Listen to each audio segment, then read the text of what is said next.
만나면 좋은 친구 MBC.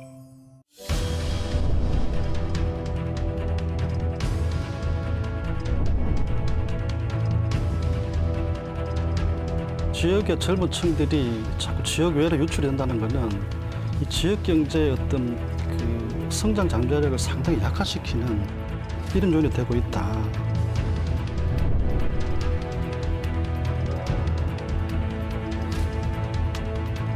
인재 확보와 육성 비즈니스 환경의 정비만 부산이 잘 만들어준다면 충분히 가능성은 있다고 생각합니다.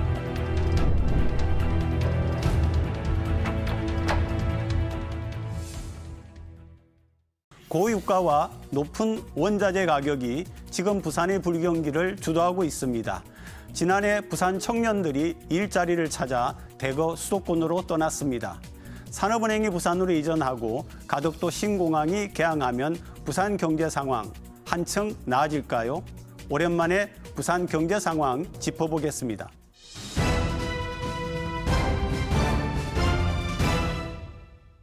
나오신 분 소개합니다. 동아대학교 경영학과 양재호 교수 나오셨습니다.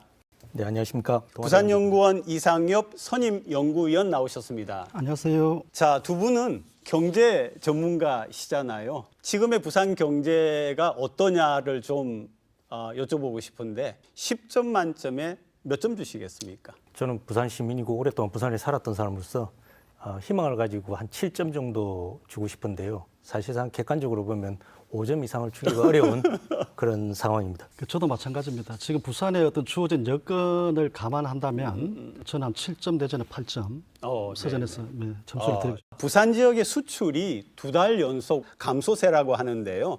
수출이 작년 대비해서 이렇게 어려운 거는 이게 이유가 뭐고 또 부산 경제가 이것 때문에 또 어려운 거 아닌가 그런 생각이 드는데 어떻게 생각하시는지 한번 여쭤보고 싶어요. 흔히 지금 매스컴에서도 많이 이야기하고 있는 뭐 고금리, 고물가, 고환율 이런 부분들 때문에 더 힘든 부분들이 있습니다. 가장 뭐 일례로 지금 가계부채 같은 게 GDP의 105% 수준입니다. 이 얘기는 뭘 얘기하냐면 가계에서 가외로 지출할 돈이 별로 없다는 얘기도 됩니다.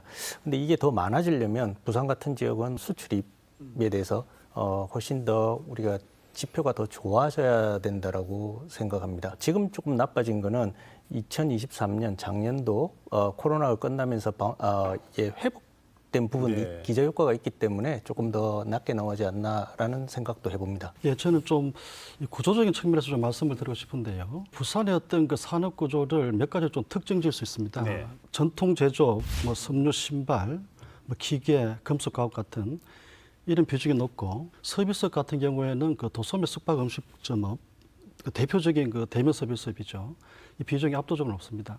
흔히 말하는 상대적으로 저부가가치 저생산성 거기에 더해서 또 아시는 것처럼 영세 중소기업 중심으로 되어 있습니다. 그래서 산업 구조가 취약하다 보니까 이게 결국에는 지역의 경제 성장에 좀 부정적 효과를 가져올 수밖에 없는 실제로 10년간의 통계를 보더라도 2014년, 15년 두 해를 제외하고는 매년 부산의 경제 성장률이 전국보다 낮습니다. 특히 또 하나 좀 유의해야 할 부분이 1, 2%의 성장률을 계속 지속하고 있다는 부분이죠. 문제는 이렇게 성장률이 좀 낮게 자꾸 유지되다 보면 경제 성장을 통한 일자리 창출 안 되는 거죠. 이게 좀 어렵게 되다 보니까 이게 또 지역 경제 전반에 미치는 파급 효과를 봤을 때 부산 경제가 좀 이렇게 그 타지역에 비해서 상당히 좋지 않는 여기에 직면하고 있다 이렇게 볼 수 있겠습니다.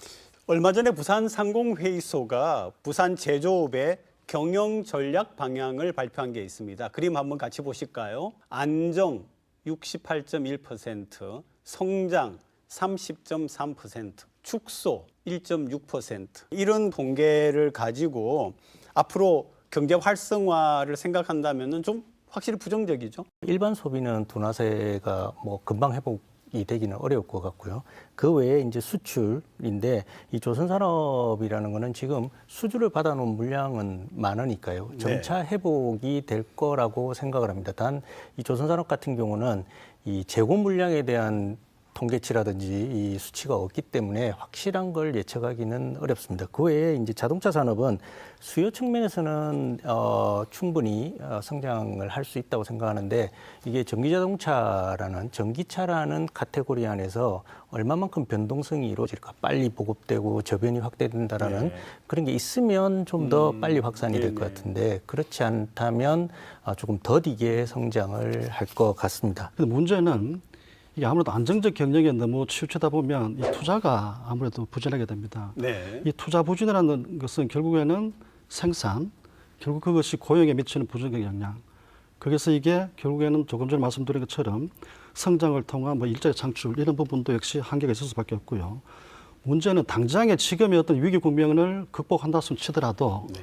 미래에 대한 투자가 지금 절실한 게 지금 지역의 제조업체들이라고 볼 수 있는데 특히 친환경 어떤 그 패러다임 전환에 대한 어떤 적응력을 키운다든지 이런 부분에 투자가 없다 보면 이 지금 당장의 위기 극복뿐만 아니라 조금의 좀 장래를 봤을 때도 지역 제조업 어떤 경쟁력 확보에는 좀 좋지 않은 영향을 미칠 수밖에 없다 이렇게 볼 수 있을 것 같습니다. 그리고 또 하나 관련된 그림이 있습니다. 뭐냐면은 리스크, 즉 위험 요인에 대한 건데요. 고유가 및 고원자재 가격이 44.4%고요. 고금리 자금 조달이 26.1%고요. 전쟁 등 돌발 해외 변수가 16.1%고 수출 부진 장기화가 5.6%, 고환율 외환 리스크가 4.8%, 기타가 이렇게 나오는데 이번에는 이거하고 부산 경제를 좀 연관지어서 한번 설명을 이 박사님께 먼저 부탁드립니다. 고유가 고원자재 네네. 가격 이 부분이 직접적으로 지역의 제조업체들에도 미치는 영향이 상당히 큽니다. 원가 부담으로 오는데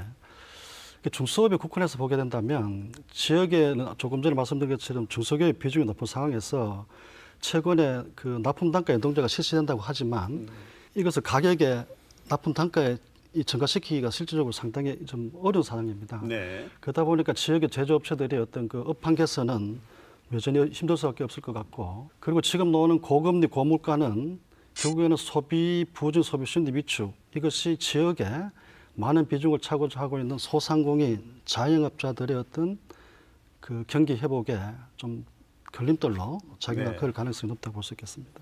저는 이제 투자냐 유지냐 이런 부분의 철수냐라는 부분을 따지면 저희는 이미 코로나라는 초저성장의 시대를 경험했습니다. 네. 그럴 때도 투자를 한 기업들은 지금 그 투자가 밑거름이 돼서 성장을 하고 있는 걸 우리는 충분히 많은 케이스로 알고 있습니다. 그래서 지금 이럴 때일수록 우리 부산 주변의 중소기업들도 성장 트렌드에 맞게끔 부품을 개발한다든지 미리 준비하는 시기가 된다면 꼭 안정이 아니라 투자의 개념도 충분히 가능성은 있다고 생각을 합니다. 또 부산 경제의 문제점 중에 하나가 인구 유출이 아닌가 생각을 하는데요. 지난해 부산 인구 순 유출을 한번 보시면요. 전국으로 부산에서 11,954명이 빠져나갔습니다. 그리고 그중에서 서울과 경기로 빠져나간 인구가 이 전체 유출 인구 중에서 92.6%가 서울과 수도권으로 빠져나갔습니다. 이렇게 젊은 층이 빠져나간 거는 결국 부산에 일자리 혹은 양질의 일자리가 없다는 그런 얘기죠. 네, 맞습니다. MZ세대들이 흔히 원하는 이런 직업군은 IT, ICT, 그다음에 서비스업 중에서도 이제 근무 여건이 좋은 서비스 환경의 근무 여건을 원하고 있는데요. 사실 부산은 조금 더 늦게 대처한 탓에 이런 IT나 이런 부분들의 대기업이라든지 중견기업이 잘 형성이 되어 있지 못합니다. 그러면 이제 저희는 이 학생들이나 졸업생들을 어디로 보내야 되느냐?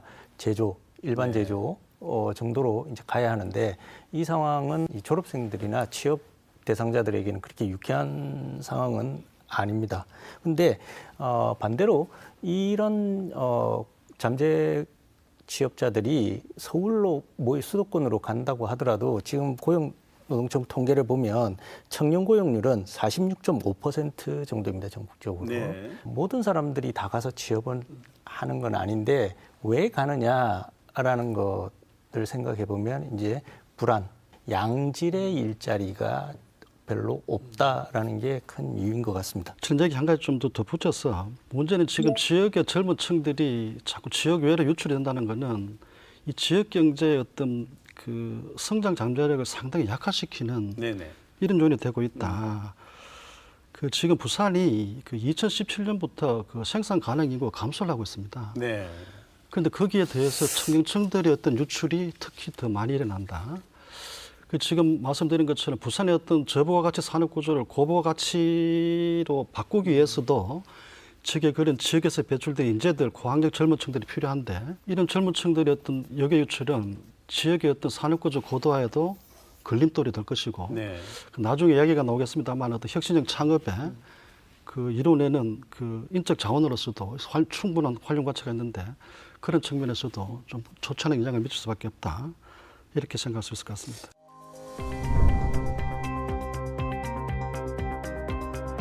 산학연이 매우 부산은 긴밀하게 돌아가야 한다라고 생각을 합니다.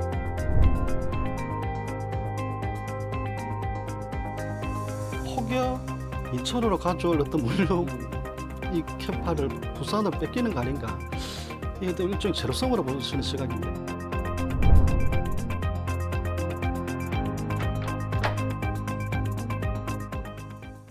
정부가 사실은 작년 한 해 동안에 지역을 살리기 위해서 글로컬 대학이라고 하는 그런 사업도 해서 재정 지원도 하고요. 또 반도체학과 신설도 지역에다가 하고 그랬는데 부산 지역 같은 경우에 입시 상황이 상당히 좋지가 않거든요. 자, 올해 입시에 미달된 학과를 이야기를 하고 있는데요. 부산이 15군데로 나와 있습니다. 정원 미달, 뭐 이유와 원인 어떻게 보세요? 우선은 왜 이런 문제가 생겼느냐라는 거는 학력 인구의 감소입니다. 기본적으로 저출생률이겠죠. 그다음 대학의 숫자가 너무 많다가 아니고 특성화되어 있는 대학들이 작다라는 겁니다. 지금 글로컬 대학도 30개를 뽑아서 연 5년간 1,000억을 준다고 지금 지원해 준다고 하기 때문에 대학마다 지금 거기에 사활을 걸고 있는데요.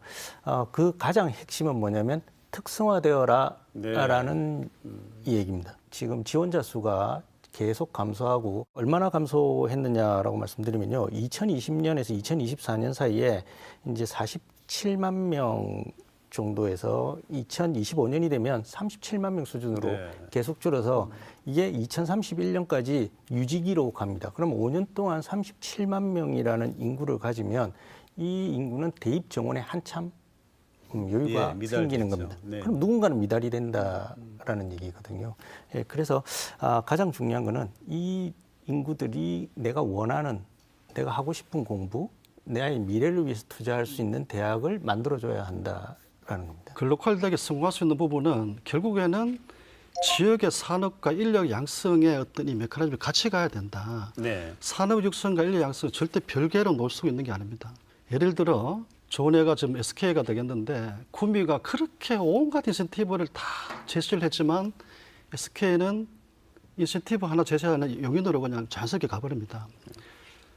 지역에 그만한 인재도 없는 거예요. 물론 인프라나 이런 뭐 네트워크도 없지만 그렇기 때문에 지역의 어떤 그런 사람 육성 정책을 하나 미래 비전을 만든다면 거기에 걸맞는 특화된 교육 프로그램 이런 쪽으로 좀 무장된 지역의 경쟁력 있는 거점 대학이 좀 육성돼야 될 그런 당위성이 있다 이렇게 볼 수 있겠습니다. 그리고 이제 그 부산의 기업을 보면은 소위 말하는 100대 기업은 부산에 하나도 없는 걸로 지금 나타나고 있거든요. 그러면 우리가 흔히 그 서울과 부산을 도쿄와 오사카에 그렇게 비유를 하는데요. 우리 부산에는 100대 기업에 해당하는 기업이 하나도 없다. 그럼 오사카도 그런 기업이 없이 도쿄 중심입니까? 그렇진 않습니다. 오사카 같은 경우는 이미 동경 1극화라는 우리로 말하면 수도권 집중화 때문에 서울 집중화 때문에 이미 일본은 20년, 30년 전부터 지방 균형 발전을 생각하고 실행을 하고 있습니다. 그래서 기업들이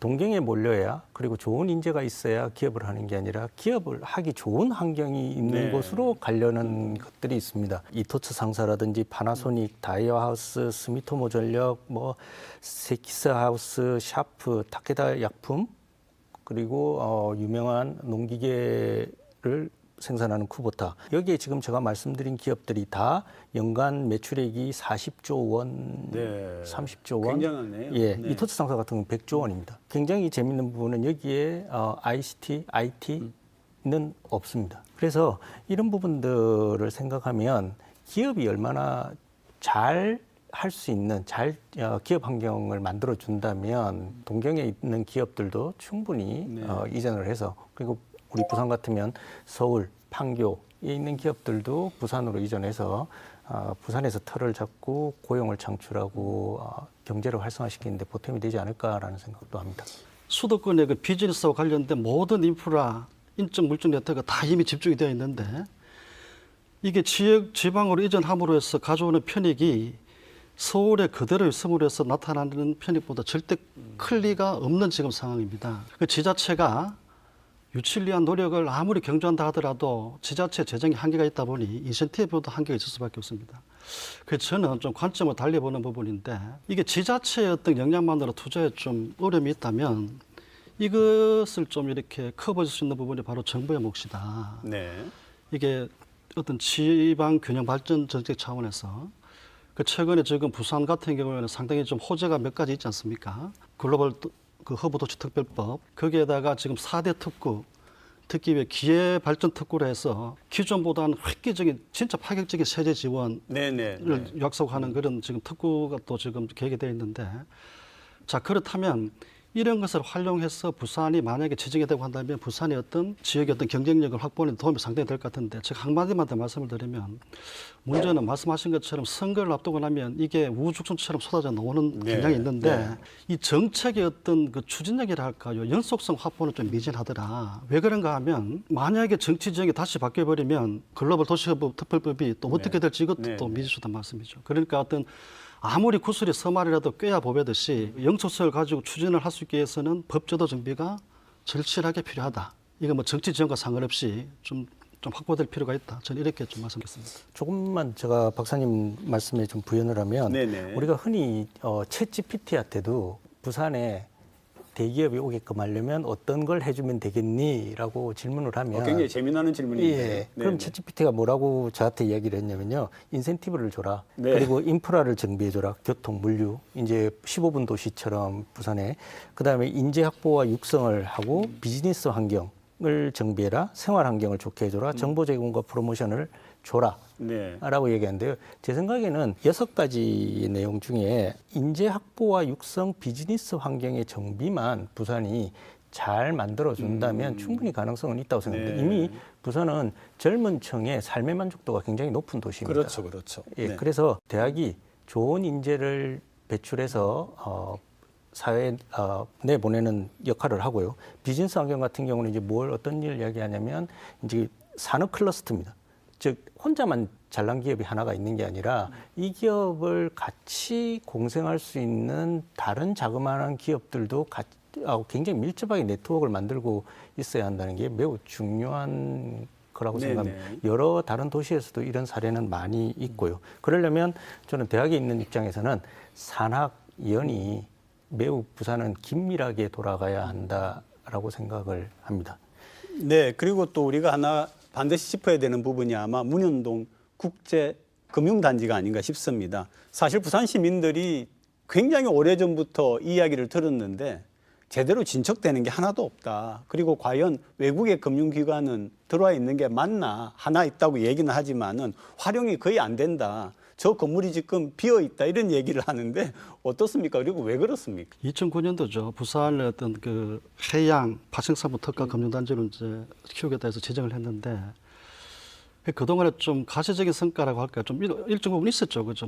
저 KLX도 들어오고 시민들이 체감하시기에는 말씀하신 것처럼 과연 이게 국제금융 중심지로서의 기능을 하는가, 맞는가? 의문이 드실 겁니다. 그 큰 이유가 해양 파생 쪽에 지금 어떤 문제가 있는가 하면 해운순사 본사들은 지금 거의 다 아직도 수도권에 있습니다. 해운중개라든지 선박금융 같은 좀 고부가 가치 금융 이런 부분은 다 서울에서 또 이루어지고 있는 거고요. 지역의 어떤 해운 관련된 클러스터 이런 걸 다 망라한 이런 것들이 좀 갖춰져야지 이 해양 파생 쪽에 어떤 특화된 금융단지로 클 수 있는데 이런 것이 아직도 좀 이루어지지 않다 보니까 좀 시민들이 아직도 제기를 못하는 거 아닌가. 그래서 부산시가 지금 아마 조금 전에 말씀드린 그 기회발전 특구를 좀 활용할 그런 그 계획을 갖고 있는 것 같은데요. 네. 그 문영 금융단지하고 북한 제2개발단지를 연계해서 아마 금융특구 형태로 지금 지정을 해서 뭐 개발을 하고 이렇게 정책을 추진할 것 같은데 그렇게 된다면은 지금보다는 조금은 좀 진일보된 그 문영 중심지, 금융중심지로서 좀 거듭나지 않을까 이런 기대를 한번 가져봅니다. 근데 이제 일반 시민들이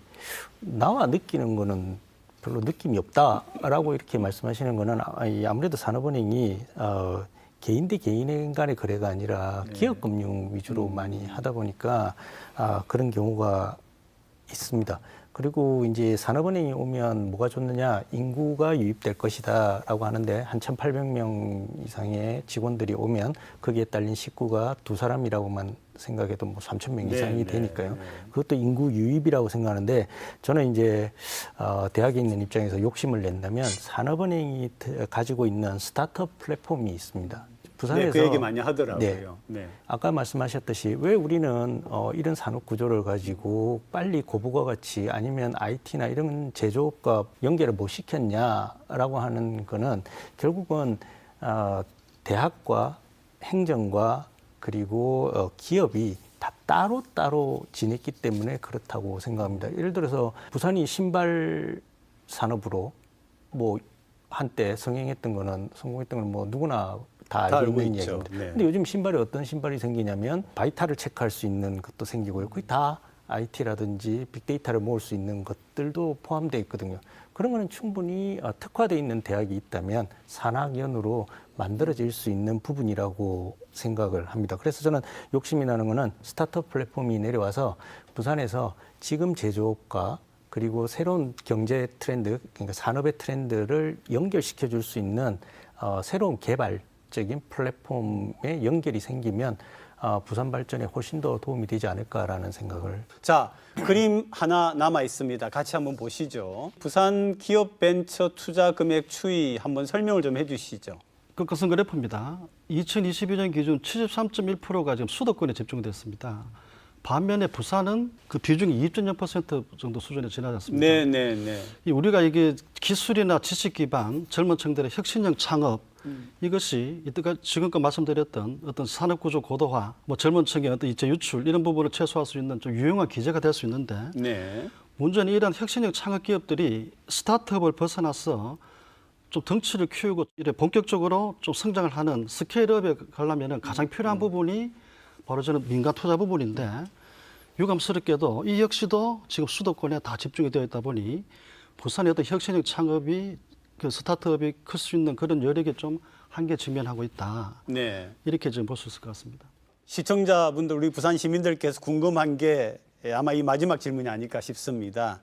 부산 경제 그러면 언제쯤 바닥을 치고 상승을 할 건가? 저는 빨리 했으면 좋겠습니다. 근데 예, 일단 올 하반기를 지나야 할 거라고 생각합니다. 예, 아무래도 뭐 글로벌 경기뿐만 아니라 또 내수도 영향을 많이 받는 이 부산의 어떤 산업구조 특징상 지금 전국이 지금 올해도 상저 하중을 지금 얘기하고 있는데 부산이 상저 하중이 되면 교수님 말씀처럼 좀 복경적인 경기가 회복되기 위해서는 내년 또 이후에 좀 이게 좀 기대하는 것이 적절하지 않는가 이렇게 판단하고 있습니다.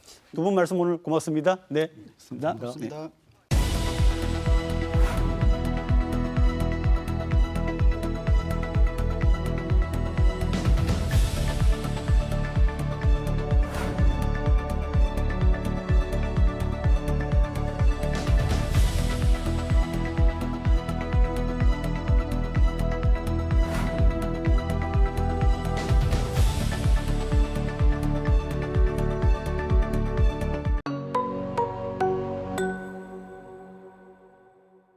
한 주간 주요 뉴스를 분석해드리는 뉴스앤이슈. 오늘도 부산시의회 서지원 의원, 이준호 의원 두 분 함께합니다. 어서 오시죠. 비수도권 지역 중 처음으로 부산에서 정부의 11번째 민생토론회가 열렸습니다. 부산 현안들이 망라됐는데 아쉬운 부분도 있습니다. 부산에서 열린 정부의 11번째 민생토론회. 윤석열 대통령은 정부가 목표로 하는 지방시대를 위해 부산의 중요성을 다시 한번 강조했습니다.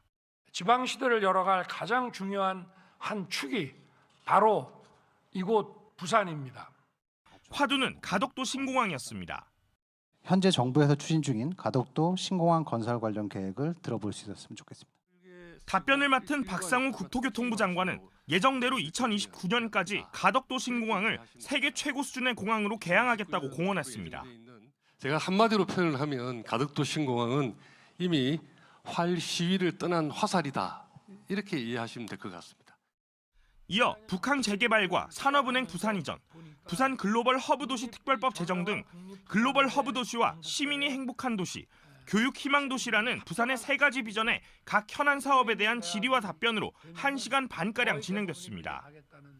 하지만 지금까지 부산시와 정부가 밝혔던 각 현안 사업의 진행 상황을 설명하는 데 그쳐 토론회라는 형식만 빌렸다는 비판이 나옵니다. 얼마 전 13일이었잖아요. 윤 대통령이 부산 방문해가지고 민생 토론회 열렸는데 결국 가장 화두는 글로벌 허브 도시특별법. 근데 구체적으로 내용이 어떻습니까? 민생 토론회를 하셨는데 토론회 주제가 부산이 활짝 여는 지방시대였습니다. 주요 골자로는 글로벌 허브 특별법이 가장 주 현안이었고요.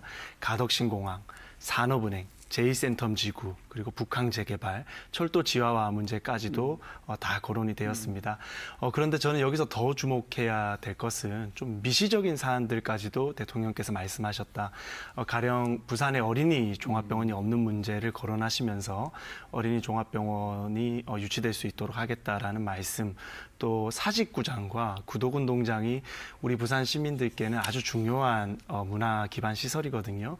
그 시설들의 재개발, 재건축 문제까지도 대통령이 말씀하신 것은 아주 거시적인 사업부터 미시적인 것까지 부산에 대한 이해도가 굉장히 높은 상황이다라고 저는 높게 평가하고 싶습니다. 오늘을 버틸 힘에 대한 부분에 대한 이야기를 좀 기대를 했었습니다. 그런데 결국은 또 핑크빛 미래만 선사를 하는 이 상황이 좀 안타까웠는데요.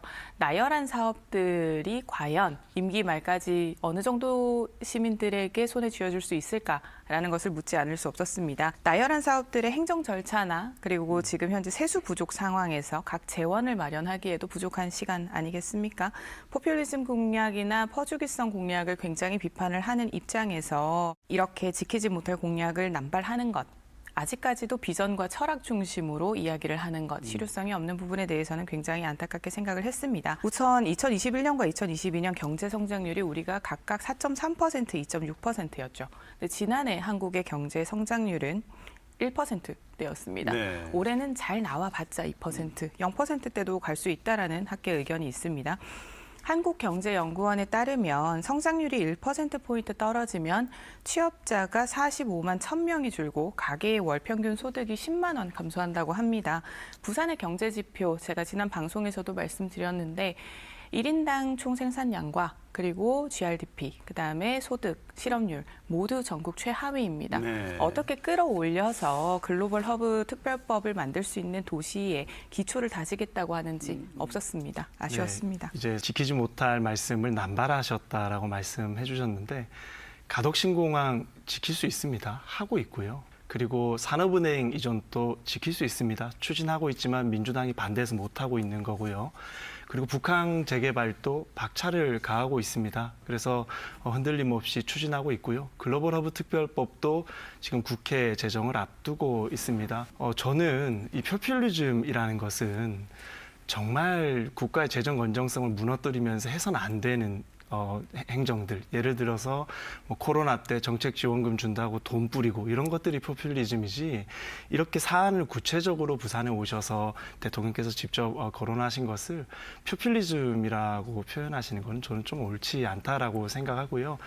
민주당도 사실은 부산을 위해서 왜 고생 안 하겠습니까? 같이 의원님들이 고생하고 있지만 저는 네. 좀 부산에 대한 목소리를 내실 때 좀 진정성이 있으려면 산업은행부터 이전하는 것을 좀 먼저 동의해 주시고 같이 좀 부산 대통령을 비판하는 목소리를 내주시면 듣는 사람도 조금 합리적일 것이다라고 생각합니다. 재원 남발만이 포퓰리즘이 아닙니다. 정책 남발도 포퓰리즘입니다. 지금은 각 지역별로 돌아다니시면서 그 지역에서 듣고자 하는 정책을 모두 해주겠다라고 말씀을 하시는데 우선은 경기 활성화가 기본이 되어야 되지 않겠습니까? 그러니까 경기 활성화를 위해서는 세제와 지출이 좀 적절하게 조합이 되는 폴리시 믹스가 필요합니다. 기재부에 따르면 지난해에 국세 수입 수입이 56조 4천억 원 펑크가 났지요. 지금 거기에서 기재부의 무능 탓에 지방 교부세가 18조 6천억 원이 줄었습니다.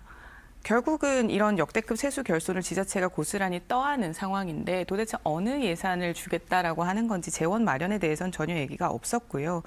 올해 예산 656조 6천억 원 가운데 정부 의지로 쓸 수 있는 재량 지출이 120조 원에 불과합니다. 80%가 넘는 돈은 이미 용도가 정해져 있는 의무사회 보장성 지출입니다. 전부 다 개발 사업이고 국비가 필요한 사업들인데 어떻게 해주겠다. 재원 마련 방법 없었습니다. 해달라는 거를 다 해주는 게 아니고 대통령이 거론하신 사업들 보면은 부산이 꼭 해야 됩니다. 공항이 들어오고 공공기관이 오고 외국계 교육기관이 오고 어린이병원이 오고 다 해야 되는 사업들이지 해달라는 거를 그냥 선심성으로 해주겠다라고 하는 게 아닙니다. 그렇게 행정이 무책임하게 이야기하지 않습니다. 현실적으로 할 수 있냐 없냐를 말씀을 드리는 거고요. 가덕신공항 할 수 있잖아요. 가덕신공항은 산업은행 하고 싶은데 문제가 민주당 아닙니다. 분들이 안 도와주시잖아요. 말씀드리겠습니다. 가덕신공항은 짓는 것이 문제가 아니라 우리는 지금 활주로 2본과 화물터미널이 필요합니다. 확장된 화물터미널이 필요한데 국토부에서는 이 부분에 대해서 다 짓고 나서 수요 확인하고 하겠다. 라고 합니다.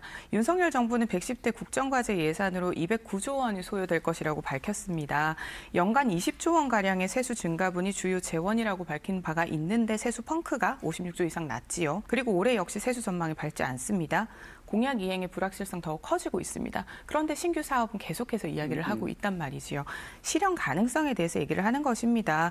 저성장의 진원지는 지금 줄어든 정부 지출 때문이거든요. 이 부분에 대한 부분. 특히 지금 정부는 금융투자소득세 폐지, 대주주 기준 완화, 감세 정책을 내놓고 있으면서 예타까지 모두 면제하고 있습니다. 건전 재정과는 완전히 배치되는 것이지요. 정부가 시장에 직접 효과를 줄 수 있는 것은 경제 정책은 예산을 크게 투입을 해서 사업을 실시하거나 지원하거나 세금을 통해서 경제적 유인을 조절하는 방안 두 가지가 있는데 지금 같은 경우는 마이너스 예산을 편성을 하고 재정 지출은 최대한 틀어 막으면서 감세 정책을 내는 일방향 정책을 하고 있습니다. 편향된 정책의 편향된 결과입니다. 그래놓고 부산에 와서 서울 메가시티는 이야기를 하면서 부산을 두 축으로 만들겠다라고 얘기하면서 재원에 대한 부분 그리고 실현에 대한 부분은 아무것도 내놓지 않았습니다. 얼마나 어불성설입니까? 저는 솔직히 이해가 안 가요. 대통령께서 부산에 방문하셔서 이렇게 부산의 좋은 사업들에 대해서 선물 보따리를 풀어놓고 가셨잖아요. 그러면 부산 입장에서는 매우 기쁜 소식이고 어떻게 하면 이 대통령의 이런 공약들이 정말 실현될 수 있을지를 고민하고 또 우리가 함께 행정의 영역에서 풀어나가는 역할을 해야 되는 역할이 저는 선출직 의원들이라고 생각해요. 그냥 대통령 말이 싫어서 대통령이 싫어서 진영이 다르다고 무조건 비판하는 것은 저는 이것은 받아들일 수 없다. 가령 민주당 분들이 문석열 대통령의 부산 방문을 아주 강하게 비판하고 계시지만 정작 부산에서 특권 헬기 타신 분, 부산으로 산업은행이 오는 것을 맡고 계신 분, 이분들은 또 민주당 분들이세요. 그래서 물론 민주당 분들의 비판 중에서도 합리적인 부분도 많지만 저는 민주당 분들이 좀 너무 지나치게 대통령의 이 언행에 대해서 좀 알레르기 반응을 좀 안 하시면 좋겠다.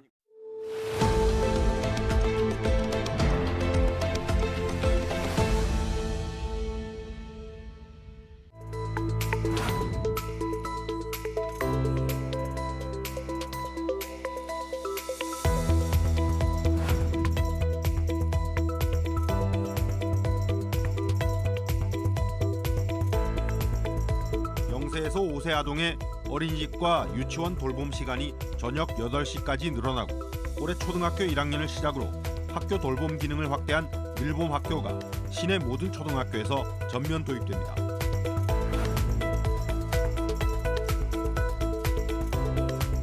우리는 지금 부산형 늘봄 학교라는 한 번도 가보지 않은 길을 먼저 가려 합니다. 험난한 길일 수도 있지만 그래도 가야 할 길입니다.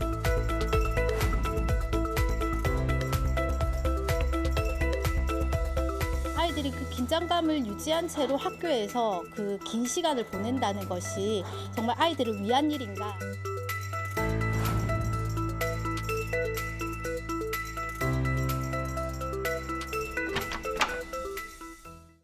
부산형 돌봄 교육 프로젝트가 다음 달부터 본격 시행됩니다. 다른 지역보다 일찍 부산에서 제도가 시행되는 건데요. 부산형 통합 늘봄 프로젝트이고 별칭이 온 부산이 온종일 당신처럼 애지중지 이렇게 되어 있는데 내용이 뭡니까?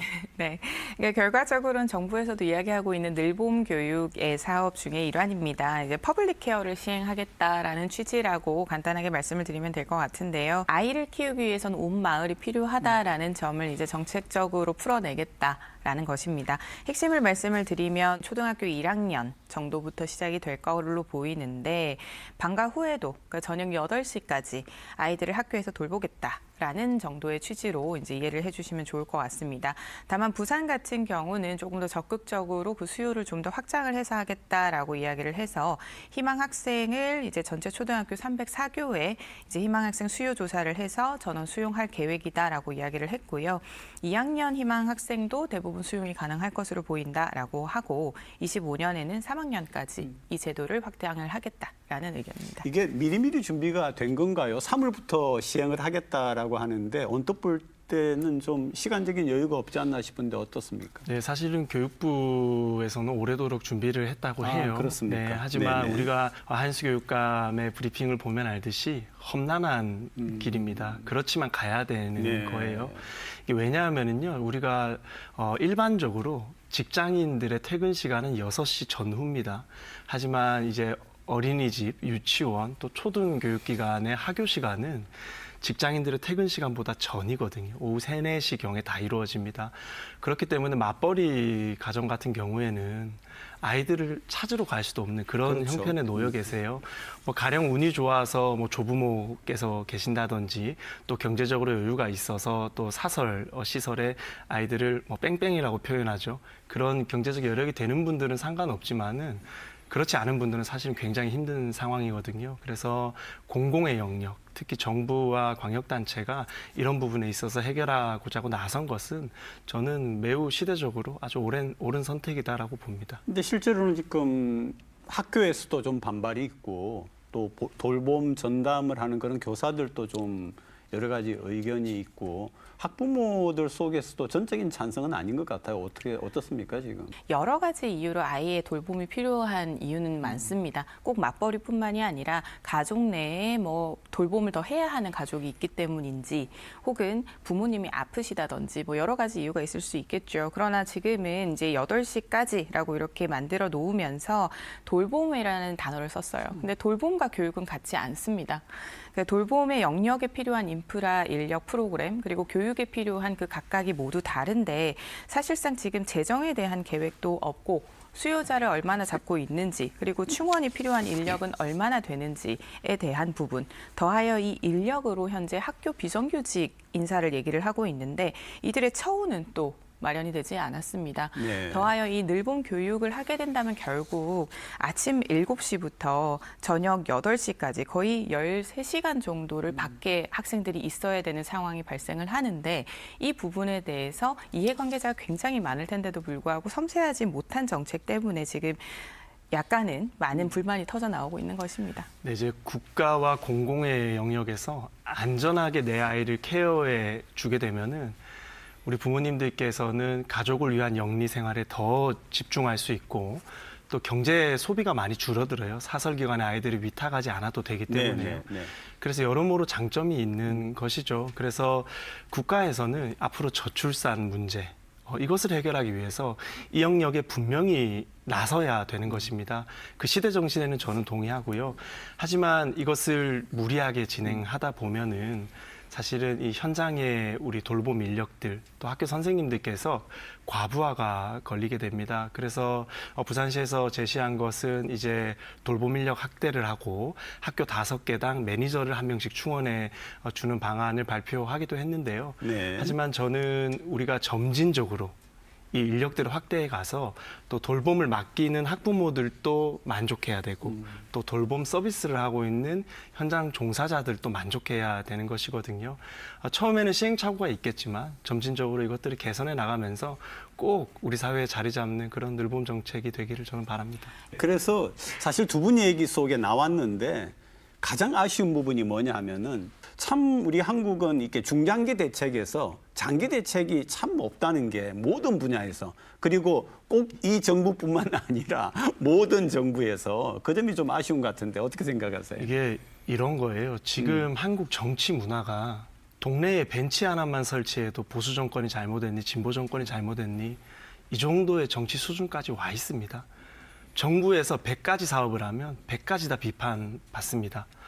이 사업은 용기 있게 추진해야 됩니다. 전 사회에 걸쳐서 시스템을 바꿔버리는 획기적인 사업입니다. 그래서 누군가가 결단을 내리고 용기 있게 험한 길을 차고 나가야 되는 사업이기 때문에 비판은 겸허히 받아들여서 또 보완을 해나가면 되는 것이고 네. 지금처럼 강하게 추진해야 된다고 생각합니다. 아이들의 돌봄과 교육을 함께하는 구조가 된다라는 것이 이 늘봄 학교의 방침인데 학부모의 그 탄력 근무나 유연 근무제와 같은 일가정 양립 기업 문화도 뿌리가 내려야 되고 또 어린이 누구나 사교육을 압도하는 이런 최상의 공공 돌봄 그리고 공교육이 차별 없이 받아지는 정책까지도 같이 고민이 돼야 됩니다. 단편적으로만 접근해서는 이 돌봄 전담 교사들에 대한 우려가 계속 커질 수밖에 없고 학부모들도 돌봄의 질에 대해서 우려를 할 수밖에 없습니다.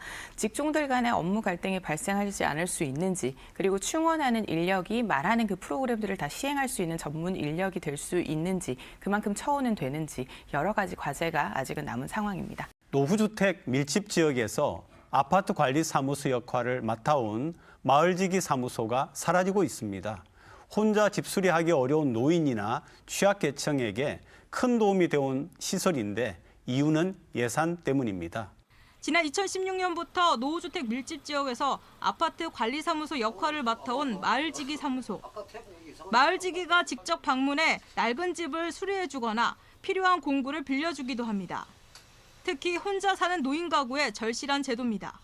할머니들 아까 그런 분들 같으면 거동이 불편하시니까 스위치라도 좀 손이 안 잘리가면 좀 밑에 달아줘도 참 고맙게 생각하고. 최대 50곳까지 설치했지만 2019년부터 하나둘씩 사라지더니 올 들어서는 23곳으로 줄어 이제는 절반도 남지 않았습니다. 올해부터 부산시 예산이 완전히 끊어졌기 때문입니다. 더 큰 문제는 취약계층이 많이 사는 지역입니다. 노인 비율이 28%가 넘는 서구만 하더라도 한때 4개 동에서 운영해왔지만 이제는 초장동 한 곳만 남았습니다. 사무소 한 곳당 운영비는 연 7천만 원 안팎. 시 지원 없이는 운영하기 어렵습니다. 다른 구 4개구 정도는 아예 사업을 완전히 중단했고요. 통합해서 운영하는데 아무래도 예산상의 문제가 제일 크겠죠. 주거 사각지대를 찾아다니던 마을지기가 점차 사라지면서 노후주택에 사는 노인들의 한숨도 깊어지고 있습니다.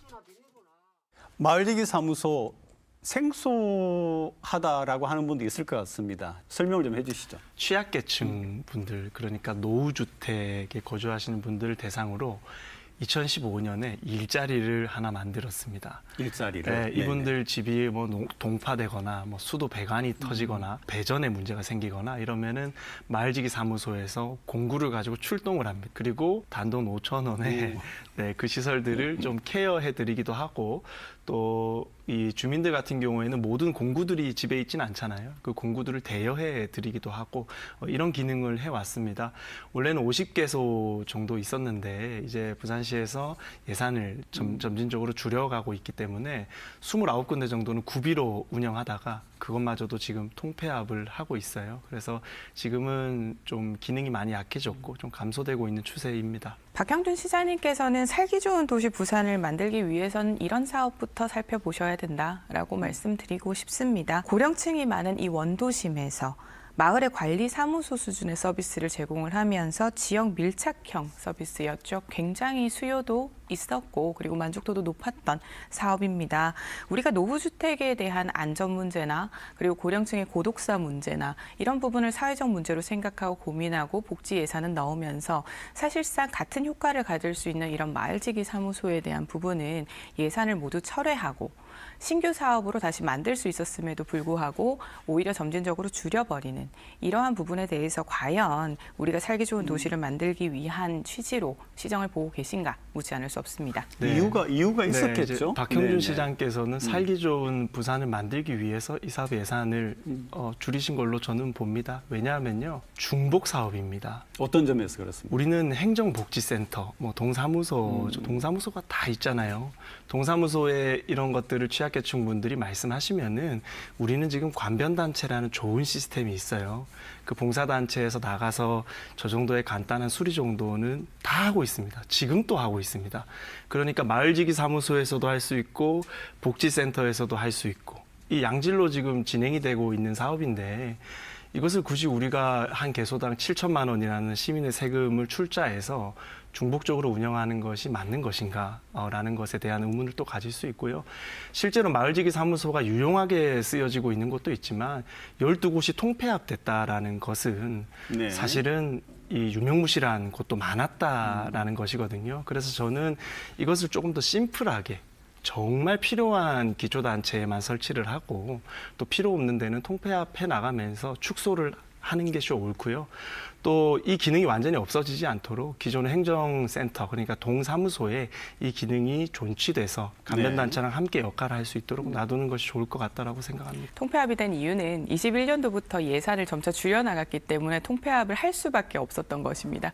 예산이 주니까 한 사무소에서 더 넓은 권역으로 이렇게 관리를 할 수밖에 없게 되었고 관변단체 말씀하시는데 마을지기 사무소라는 곳 자체가 굉장히 저렴한 가격으로 시에서 구에서 관리가 가능한 인력이 정해진 시간 안에서 그리고 마을 주민분들과 소통하면서 싱크대 누수든 아니면 전등을 갈아주는 것이든 그런 소일거리를 해준 곳입니다. 네. 관변단체가 한다라는 것은 어디까지나 봉사 정도에서의 이루어지는 부분이기 때문에 100% 지금처럼 이루어지기가 어렵다라는 지점이라서 대체가 될 수 있다라는 것은 불가하고요.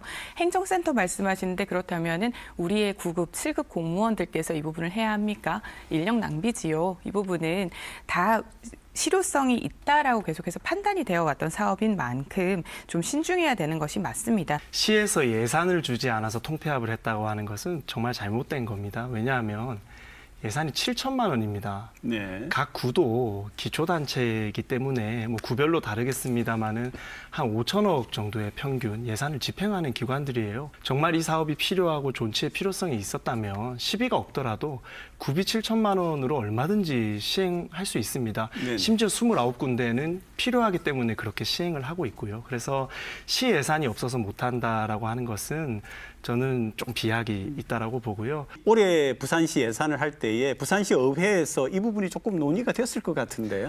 이게 일몰형 사업입니다. 종료 기간이 정해져 있기 때문에 원래 할 때에 그렇기 네네. 때문에 사실은 시에서 예산 지원을 해주고 싶어도 할 수가 없는 사안이기 때문에 뭐 크게 갑론을박의 여지는 없는 걸로 저는 알고 그렇지는 있습니다. 않습니다. 이게 지금 박형준 시장체제로 들어오면서 도시재생이라는 사업 자체는 도시공사로 이전이 되었습니다. 아, 도시공사로 이전이 된 거예요. 도시재생 네네네. 지원센터가 사라지고 도시공사에 이제 도시재생에 대한 기능이 들어가면서 도시공사 같은 경우는 도시재생에 대해서도 사업적인 부분으로 이제 접근을 하게 됩니다. 네네. 즉 주거복지에 관련됐던 도시재생 사업들은 다른 과로 이전이 되거나 사라지게 된 것입니다. 네. 그래서 지금 이 사업 같은 경우도 상임위원회가 건설교통위원회가 아닌 자치분권과가 있는 행정문화위원회로 변경이 되었습니다. 네네. 자치분권과로 사업이 이전이 되다 보니 지속해서 의회에서는 모니터링하던 사업이 아닙니다.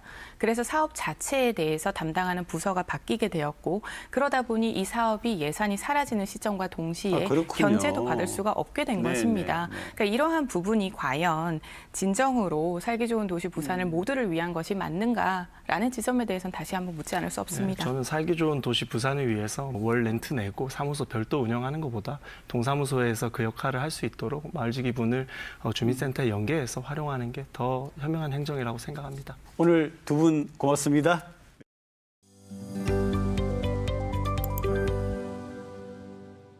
우리나라에서 처음 열리는 세계 탁구 선수권 대회가 부산에서 지난 16일 개막해 25일까지 열흘간 이어집니다. 해운대 백스코에서 열리는 이번 대회는 우리나라 남녀 탁구 간판 스타인 장우진과 신유빈 선수를 포함해 모두 47개 나라에서 2천여 명의 선수가 참가했습니다. 기장군은 아쿠아 드림파크 부실 조성과 관련해 오규석 전 군수를 수사 의뢰한 데 이어 오 전 군수와 공사업체 모두 30여억 원을 배상하라며 법원에 소장을 제출했다고 밝혔습니다. 정관업에 조성된 아쿠아 드림파크는 개장 초기부터 누수 등 문제를 겪었고 감사원 감사 결과 조성 과정에서 14건의 위법 부당 사실이 적발된 바 있습니다. 해운대구가 해운대 해수욕장 뒤편 포장마차촌을 강제 철거하는 수순에 들어갔습니다. 해운대구는 포장마차 43개 점포를 상대로 원상 회복 명령을 송달할 예정이며 자진 철거가 이루어지지 않을 경우 행정 대집행에 나설 계획이라고 밝혔습니다. 내년도 부산 지역의 공동주택 입주 예정 물량이 11,300여 가구에 그칠 전망입니다. 한국부동산원에 따르면 내년 전국에서 입주 예정인 공동주택은 모두 27만 5천여 가구로 올해보다 24% 줄어들고 특히 부산은 전국 평균 감소폭보다 큰 26% 감소할 것으로 예상됩니다. 지난 2018년부터 5년 동안 전국에서 교통사고가 가장 많이 발생한 터널 5곳 가운데 3곳이 부산에 있는 것으로 나타났습니다. 도로교통공단에 따르면 백양터널에서는 사고 48건이 발생해 1명이 숨지고 120명이 다쳐 교통사고 최다 발생 터널로 꼽혔고 금정구 윤산터널과 성령터널이 그 뒤를 이었습니다. 최근 통계청 발표에 따르면 수도권 인구는 2,601만 명, 우리나라 전체 인구의 50.7%입니다. 1년 전보다 0.2%포인트 더 높아져 수도권 블랙홀 현상이 개선은커녕 오히려 심해졌습니다. 지방시대를 열겠다. 이번 정부의 약속이지만 그동안 국가 균형 발전을 외쳤던 지난 정권과 크게 다르지 않다면 앞서 말한 수치는 더 심각해질 수밖에 없을 겁니다. 시사 포커스인 다음 주 일요일에 다시 찾아뵙겠습니다. 고맙습니다. No, I'm not colorblind. I know the world is black and white.